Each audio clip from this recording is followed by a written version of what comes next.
Bien-aimé, bien-aimé, bien-aimé, bien-aimé, bonjour, bonjour, bonjour, bonjour. Bonjour au nom tout-puissant de Jésus. Bonjour dans le nom du Seigneur Jésus-Christ de Nazareth. Bonjour enfants de Dieu, bonjour enfants de Dieu, bonjour chrétiens. Bonjour tout le monde au nom tout-puissant de Jésus. Bien-aimé, j'aimerais vous raconter une petite histoire. Je ne suis pas le seul enfant de ma maman, c'est l'apôtre Guidibi. On m'appelle l'apôtre Guidibi. Ma personne n'est tellement pas importante que souvent quand je commence la prédication et je fais passer la parole de Dieu avant, c'est ce qui fait que j'oublie souvent de me présenter. C'est l'apôtre Guidibi. Vous avez devant vous l'apôtre Guidibi. C'est suffisant. Peu importe les autres prénoms qui sont derrière, c'est la même personne. L'apôtre Guidibi. Quand vous entendez apôtre Guidibi, c'est bien moi. Voilà. J'aimerais vous raconter une petite histoire. Ma mère, je ne suis pas le seul enfant de ma mère, nous sommes 4. Alors, un jour, un de mes frères, qui était en Côte d'Ivoire, avait de sérieux problèmes. Mais comme nous sommes ici, en France, et que lui, il est en Côte d'Ivoire, c'est pas évident. Donc, on a des cousines qui l'ont amené vers d'autres hommes de Dieu qui, selon leur dire, manifestent réellement la puissance de Dieu et qui ont quand même des pouvoirs prophétiques énormes. Alors, on leur dit, ben, pourquoi pas? Donc, quand ils sont allés, qu'est-ce qui s'est passé? L'homme de Dieu a dit à mon frère, ben, toutes tes étoiles ont été grillées par le diable. Donc là, tu vas tourner en rond, mais rien ne va se passer dans ta vie. Le diable a tout grillé. Donc, toutes tes étoiles doivent être renouvelées. Déjà, pour même que la prophétie puisse sortir, il a pris de l'argent avec eux. Maintenant, il leur dit clairement, vous allez venir, nous allons prier, nous allons jeûner, mais pour chaque étoile que je vais renouveler dans votre vie, vous allez me donner 5000 francs pour chaque étoile à renouveler. Donc, c'est à vous de voir en fonction de ce que vous avez comme finance pour que je renouvelle le nombre d'étoiles que vous voulez. Mais quand on a entendu ça, on a dit scandale. Quels sont ces serviteurs de Dieu qui, pour prier pour des gens, demandent non seulement à prendre de l'argent, ne laissent même pas les serviteurs eux-mêmes par acte de générosité leur donner de l'argent, mais qui exigent de l'argent pour prier pour eux, d'abord pour les recevoir, et en plus pour renouveler chaque étoile, ont besoin encore de 5000 francs, CFA bien sûr. On dit, ben ça, moi, que Dieu me pardonne, mais moi j'ai dit c'est du maraboutage spirituel, quoi. Ben voilà que les gens disent que c'est réellement des serviteurs de Dieu. J'ai dit non, c'est pas normal. Et j'étais dans tous mes états, j'étais vraiment fâché contre ce genre de comportement. Je dis mais c'est pas normal, ce genre de choses. Encore pour les autres onctions, ça peut se comprendre. Mais là encore comme ça, donc le type, il a des problèmes, il est bloqué parce qu'il n'a pas d'argent, on le laisse dans ses problèmes se débrouiller, tant pis pour lui. Pourtant, on est établi pour apporter la lumière là où il y a les ténèbres. Mais ce n'est pas normal. C'était surtout ce côté-là. C'est-à-dire, s'il n'a pas d'argent, on devait quand même faire quelque chose pour lui. S'il a l'argent, bon, ça se comprend. On veut se mettre un peu dans les poches. Non, je n'étais pas content. Je n'étais pas du tout content. Dieu m'a laissé, j'ai parlé, j'ai tapé mon scandale, je n'étais pas content, tout ça. Et Dieu seul sait tout ce que j'ai raconté au sujet de ça. Et puis après, la prophétie est tombée. Boum! Écoutez avec moi la prophétie de l'Éternel concernant cette affaire. Ainsi parle l'Éternel. Si l'on prie pour un pied coupé et qui le repousse, ce n'est pas les étoiles qui ne peuvent pas être renouvelées. Donc Dieu me dit ici que si on prie pour un pied coupé et que ce pied repousse, donc Dieu confirme que les serviteurs de Dieu ont le pouvoir, au nom de Jésus-Christ, de prier pour un pied coupé et ce pied va repousser. Ce n'est pas une fable. Dieu dit, c'est une réalité, une vérité. Et que aussi, il a le pouvoir, par le biais, le truchement de ses serviteurs, de renouveler les étoiles. Donc, effectivement, le diable détruit, noircit, bousille, grille, brise les étoiles des gens. Et ces personnes-là qui ont ce problème-là de malchance ou de mauvais œil, comme ils ont l'habitude de le dire, eux qui consacrent à tourner en rond, ils doivent savoir que Dieu a le pouvoir, par le biais de ses serviteurs, de faire renouveler leurs étoiles juste par une prière. Dieu dit que c'est une réalité. Dieu est le Dieu de l'impossible. Tout ce qui est impossible aux hommes, au diable, Dieu est capable de le faire. Rien n'est impossible à notre Dieu.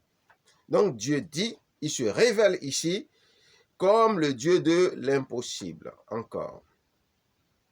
Dieu est le Dieu de l'impossible. L'Éternel continue. Lorsqu'on enseigne ou qu'on annonce l'Évangile, on doit se nourrir de l'Évangile, dit le Seigneur. Lorsqu'on enseigne ou qu'on annonce l'Évangile, on doit se nourrir de l'Évangile, dit le Seigneur. Lorsqu'on enseigne ou annonce l'Évangile, on doit se nourrir de l'Évangile, dit le Seigneur.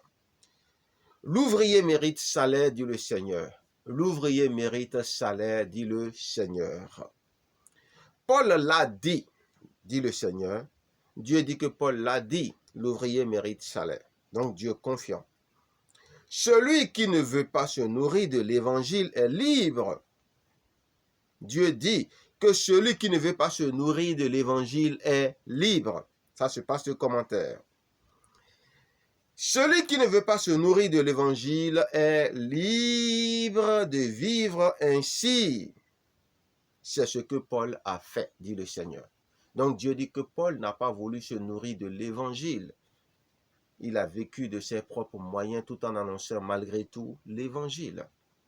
Donc, nous les serviteurs, nous sommes libres de vivre de l'évangile comme de ne pas vivre de l'évangile. Mais ce n'est pas un péché de vivre de l'évangile parce que c'est la volonté de Dieu pour nous. Mais Dieu nous laisse libres de nos choix parce que nous sommes libres de vivre de l'évangile comme de ne pas vivre de l'évangile. Et Paul en est la preuve. Paul n'a pas fait ce choix. Paul a choisi de vivre par lui-même ses propres moyens. Voilà. Le monde est corrompu, dit le Seigneur. Le monde est corrompu, dit le Seigneur. Tout est corrompu, dit le Seigneur. Le monde est corrompu, dit le Seigneur. Tout est corrompu, dit le Seigneur. C'est pourquoi il y a des bandes organisées qui se servent du nom de Dieu pour vivre dans l'escroquerie. Vous voyez, Dieu voit tout, comme on le dit.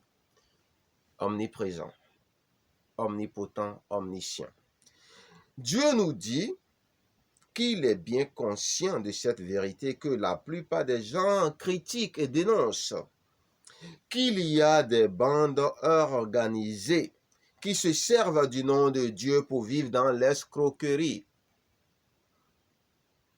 Dieu continue, il y a des serviteurs de Dieu aussi qui le font, dit le Seigneur, qui exagèrent dans tout. Vous voyez, on peut même être un vrai serviteur de Dieu et vivre aussi dans l'escroquerie. Dieu le dit, Dieu le confirme. C'est une vérité. Mais pourquoi Dieu ne réagit pas? Il vous dira ça à la fin. Donc Dieu dit qu'il y a des gens qui ne sont pas appelés, qui ne sont pas serviteurs de Dieu, qui ne sont rien dans le Seigneur, mais qui se servent du nom de Dieu pour vivre dans l'escroquerie.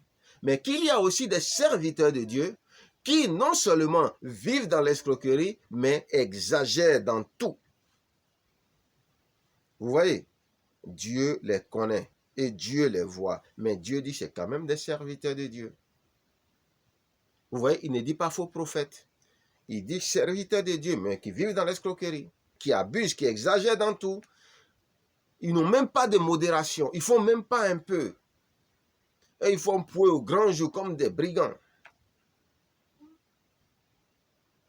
Je ne fais que interpréter ce que Dieu a dit. Je n'indexe personne. Au nom de Jésus-Christ de Nazareth.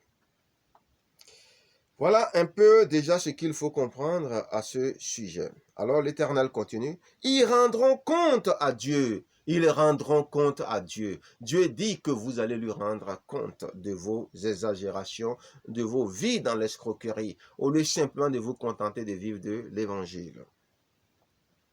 Alors, c'est pourquoi Dieu les regarde faire. Dieu dit que c'est parce qu'ils vont lui rendre compte qu'il les regarde faire. Est-ce que vous voyez un peu?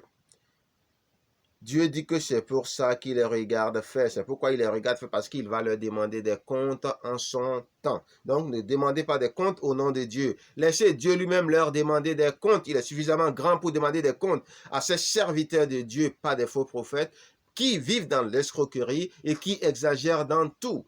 Et aussi à ceux-là qui ne sont pas des appelés des serviteurs de Dieu et qui se servent du nom de Dieu pour vivre dans l'escroquerie. Dieu est suffisamment grand pour régler ses affaires lui-même. Ce à quoi il nous a appelés, attelons-nous à ça simplement, au nom de Jésus-Christ. Voilà. Et Dieu maintenant nous donne un joker. Il dit, une église doit faire des dons aux plus démunis pour compenser toutes ces choses, c'est-à-dire ces exagérations. C'est-à-dire que si vous savez pertinemment que vous vivez dans ce genre de comportement, d'exagération, d'escroquerie, de choses, si vous voulez que la main de Dieu soit un peu clémente envers vous quand il va vous demander des comptes, vous devez faire des œuvres caritatives. Vous devez redistribuer. Vous devez faire du bien. Vous devez être les défenseurs des veuves, de l'orphelin, des étrangers. Vous devez redistribuer. Vous devez être regardés un peu comme des gardiens de l'héritage du Seigneur, des gardiens des magasins de l'Éternel et redistribuer une bonne partie de vos mauvaises œuvres-là. Et c'est comme ça seulement que Dieu peut fermer un peu les yeux sur ce que vous faites, dit le Seigneur. Une église, c'est pourquoi, dit le Seigneur, une église doit faire des dons aux plus démunis pour compenser toutes ces choses, dit le Seigneur. Il y a des personnes à qui Dieu a donné des dons spéciaux pour accomplir des tâches spéciales. C'est à elles que l'Esprit révèle ce qu'elles sont appelées à faire. Vous entendez? Donc, Dieu peut vous appeler en tant que serviteur et ne rien vous dire. Parce qu'il sait que vous savez ce que vous avez à faire. Mais ces personnes-là à qui Dieu a donné des dons spéciaux pour accomplir des tâches spéciales, c'est à ces serviteurs que l'Esprit révèle ce qu'elles ont à faire ou ce qu'elles sont appelées à faire, dit le Seigneur. Il y a beaucoup de choses dans le domaine spirituel. Dieu nous dit que le domaine spirituel est trop compliqué, il est trop vaste. Donc, en tant que serviteur de Dieu, on ne peut pas tout comprendre. Et ce n'est pas parce qu'on ne comprend pas quelque chose que ça ne correspond pas à notre façon de comprendre les choses spirituelles que c'est démoniaque. Faisons attention à ça, que c'est diabolique. Ou qu'il y a la main du diable derrière. Faisons très attention à ce genre de choses. Dieu nous dit que le monde spirituel est très vaste. Et quelqu'un à qui on dit ça, il doit savoir que, il doit essayer de comprendre quelle est la lumière qui se trouve dans tout ce qui se passe autour de soi. Et non rejeter les choses en bloc sous prétexte que c'est diabolique, c'est diabolique, c'est diabolique, de telle façon qu'il ne reste que nous seuls qui ne sommes pas diaboliques. Il faut qu'on fasse attention. Dieu est conscient que le diable a souillé beaucoup de choses, mais ce n'est pas pour cela que nous devons tout rejeter sous prétexte que tout est diabolique. Dieu les a créés pour nous et non pour le diable. Si le diable les utilise, nous aussi on peut les utiliser pour la gloire de Dieu. Et c'est pourquoi il nous est bien demandé que quoi que nous faisons, faisons-le dans le Seigneur et pour la gloire de Dieu. Donc faisons très très très attention, bien-aimés dans le Seigneur. Il y a beaucoup de choses dans le domaine spirituel. Dieu donne ce qu'il veut à qui il veut. Dieu donne ce qu'il veut à qui il veut. Ne soyons pas jaloux de cela, bien-aimés. Dieu donne ce qu'il veut à qui il veut. Ne soyons pas jaloux. Sinon, c'est Dieu que nous jalousons. C'est aux hommes de bien gérer ce qu'ils ont reçu. Si c'est un talent, gère ton un talent. Si c'est un seul don, gère-le et réussis à faire tout avec. Au nom de Jésus. Donc, vous voyez, c'est aux hommes de bien gérer ce qu'ils ont reçu, dit le Seigneur, parce que chacun rendra compte à Dieu un jour. Vous voyez, bien-aimés. Donc, nous devons comprendre ici que chacun rendra compte à Dieu un jour. Dieu ne nous a pas mandatés pour venir demander des comptes à ses serviteurs. Si le serviteur tombe, c'est son maître qui le relève. Nous sommes mandatés pour venir annoncer l'évangile et pour venir faire des tâches spéciales que Dieu nous a confiées. Nous avons chacun des domaines de service dans lesquels nous devons exceller. Je prends l'exemple d'une maison. Vous avez une maison, vous avez c'est-à-dire un domaine. Et dans le domaine, il y a beaucoup de serviteurs. Ne me dites pas que tous les serviteurs du domaine, ils ne font que balayer la cour, ou ils ne font que passer la monobrosse, ou ils ne font que couper les arbres. Non, chacun est serviteur, certes, dans la maison de ce maître, mais chacun a un poste de responsabilité. Vous êtes tous reconnus comme serviteurs, même dans une entreprise ici, ça ne se passe pas comme ça. Dans un entrepôt, et ils vont tous se dire, nous travaillons à tel endroit, mais eux tous ne font pas la même chose à l'intérieur. Il y en a qui sont au service qualité, il y en a qui sont à la confection, il y en a qui sont à la manutention, il y en a qui sont au niveau des chariots élévateurs, il y en a qui sont, c'est-à-dire au niveau de l'étiquetage, il y en a qui sont au niveau du chargement. Vous voyez? Mais ils sont tous serviteurs dans l'entrepôt, dans l'entreprise. Il y en a qui sont à la direction, il y en a qui sont au niveau technique de s'assurer que tous les systèmes de sécurité fonctionnent. Vous voyez? Donc, dans la maison de Dieu, c'est comme ça que nous sommes tous serviteurs, mais nous ne sommes pas tous appelés à la même chose. Et au moins, il est important de chercher à savoir au moins à quoi Dieu nous a appelés. Pour savoir si nous sommes des serviteurs spéciaux, à qui Dieu a donné des dons spéciaux pour faire des choses. De toute façon, si vous êtes des serviteurs spéciaux, le Saint-Esprit va vous interpeller, le Saint-Esprit va vous indexer et il va vous dire ce à quoi Dieu va vous appeler et il sera derrière vous comme un bon policier. Voilà, bien-aimés, je vous remercie. Que Dieu vous ouvre les yeux et les oreilles spirituelles afin de vous donner de comprendre qu'il faudrait faire attention à ce domaine-là et à toutes ces manœuvres que les serviteurs de Dieu utilisent pour pouvoir permettre la gestion de leurs églises. Vous voyez un peu, faisons très attention. Voilà ma petite contribution que j'ai apportée au nom de Jésus. Au revoir et bonne journée.